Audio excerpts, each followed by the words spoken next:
kaibigan, mga kalingap, narito tayo ngayon sa Kasikap Village kung saan birthday ng anak ni Gabi Sera, mga kaibigan, mga kalingap. Nandito tayo ngayon. Ayan. Nandito po mga kaibigan si President. Ayan. Yan po ang kubo ni Mr. J, mga kaibigan. Ito po yung dito, mga kaibigan. Sitwasyon pag maulan, hindi naman lumulubog yung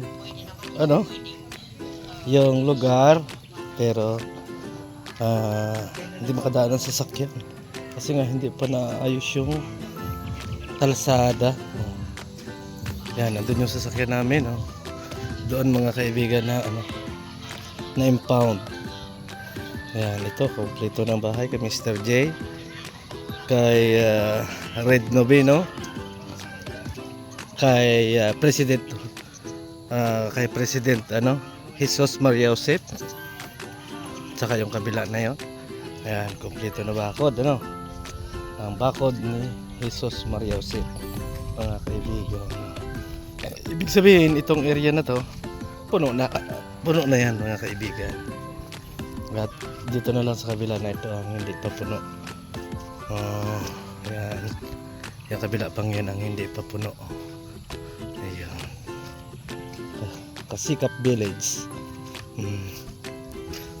Ito, may hollow block na si Kuya Red, magtatayo na rin ng bahay si Red Noveno, mga kaibigan. Ibig sabihin talagang halos vlogger na yung mapupunta dito, mga kaibigan. Ayan, itong kabila naman na ito kay Rhea Olarte. Doon sa kabila na yan ay kay Yangmi. Bago dito yung ina-applyan natin na opisina, mga kaibigan. So problema talaga dito, daan. Ayan, may sasakyan ka talaga, halos hindi makalusot.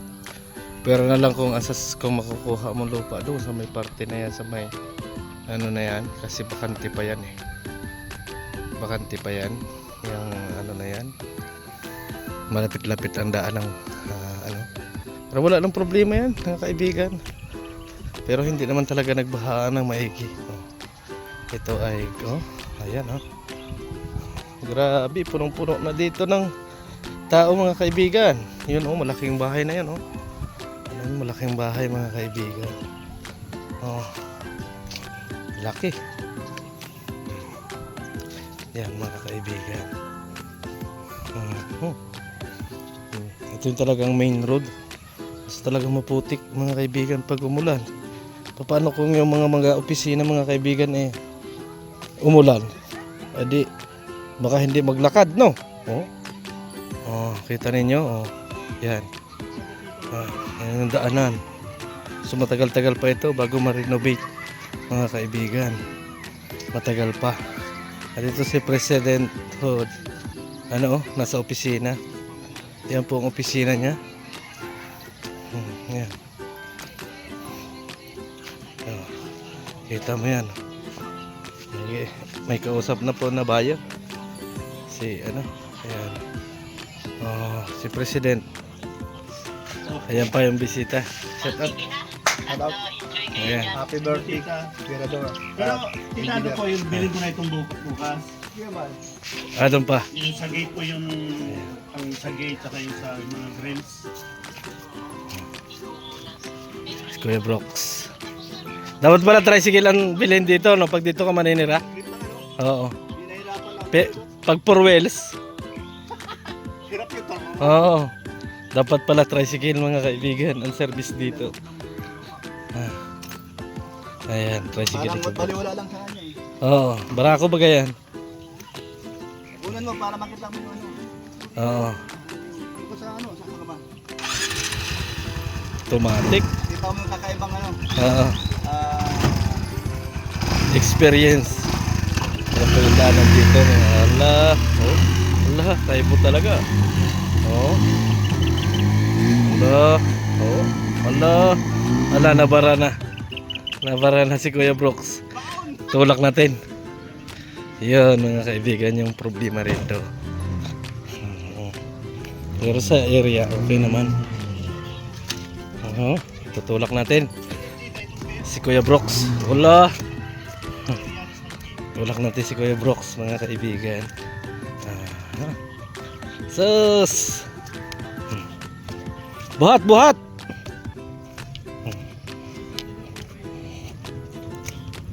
Yon, sige na. Kaya na.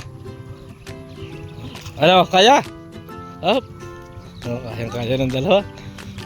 Naiwan yung chirila si Kuya Brooks. Kaya. Sige na, okay na yan. Kaya na yan.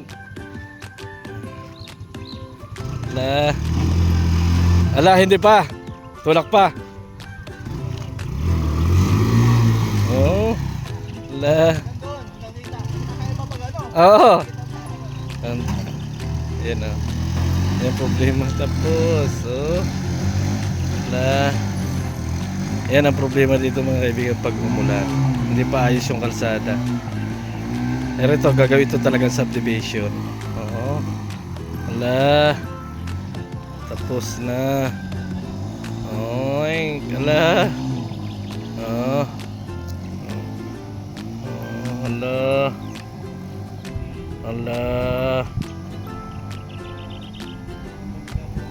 Yan, nakalusot na. Yung baka na yan, nakahabol pa yan ng mga kaibigan si Kuya Brooks. Yun yung ano dito. Pero ito siguro, hindi naman masyadong magtatagal ang sitwasyon ito. No? Kasi nga aayusin ito, gagawin itong subdivision. So, hindi natin alam kung hanggang kailan natatapos. Kasi yung bala ko talaga, yun ang kuning kabila na yun.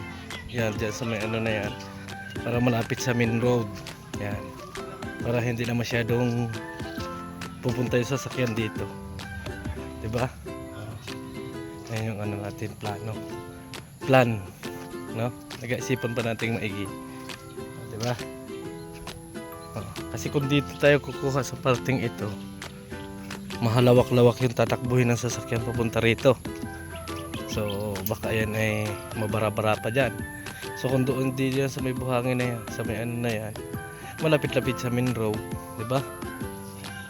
Pero ano pa rin tayo ng magiging opisina mga kaibigan. Yan. Yan lang naman yung ano rito. Tinding problema mga kaibigan. Saka yung drainage. Pero sa baha, kung ano-ano pa, wala na. Kasi ito magiging isang subdivision. Bigyan ni Kuya Bal sa kanyang vlog, siguro mga 10 years, ay maganda na dito at marami ng bahay. Pero sana nauna yung kalsada, no? Kasi paano yung may mga sasakyan, paano yung may mga yung may mga motor, di ba? May birthdayhan po dyan kay Nabus Gab. Yan yung bahay ni Gab. Tinayo more than 600,000 ang gastos dito sa bahay na ito ni Gab. Hindi pa kumpleto. Medyo malaki, no mga kaibigan? Medyo malaki. Tsaka yun, may mga ano dito wala pang nawasa, so balon ang kailangan dito. Ayan, balon po. Yung panligo, panlaba. So kinakailangan magbalon ka. So ganoon din naman doon kayo na Dr. Lab mga kaibigan. Ganoon din. Kailangan magbalon ka, tsaka may Jetmatic. Wala nang problema sa tubig na yan kasi marami naman tubig. Walang problema yan. Ayan. Maulan mga kaibigan dito. Ang panahon ay hindi maganda. Ayan. Diba? Parang maulan mga kaibigan, may bagyo. Ano yung ginagamit dyan sa panligo? Panligo?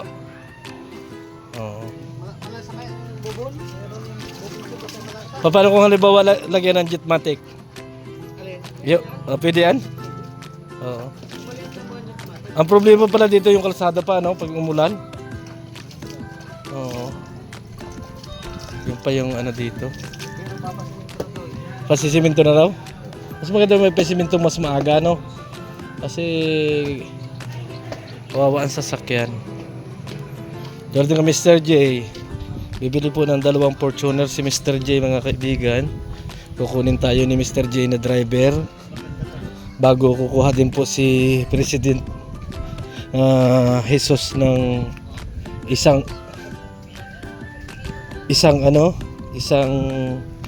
Vios po at isang Fortuner din kay President Jesus. So kinakailangan po talaga mga kaibigan, mga kalingap ay kalsada, no? Yung mga gustong manirahan dito. Pero ito, darating din yung time na talagang maganda mga kaibigan, no? Hindi pa lang ngayon, pero darating yung time na maganda. Diba mga kaibigan? Ilaw, kuryente, wala nang problema, tubig, bubong mag-ano ka na lang. So kalsada lang mga kaibigan ang problema. Pero sabi nga ng katiwala, magkakaroon na rin ng kakaroon na rin ng kalsada. Kasi ang dami na rito, doon yung kay na Jomar, kay Carla, kay Dan. Ang dami na. Talagang vlogger village na ito. Pero mas maganda Kasikap Village mga kaibigan, para lahat ng Kasikap Village ay nandito at maging kalinga pa rin talaga. So hanggang sa muli, maraming salamat sa inyong lahat at pasikiportahan po natin ang ating presidente Jesus Maria Josep, isa na pong mayaman na nilalang. Thank you and bye bye sa inyong lahat.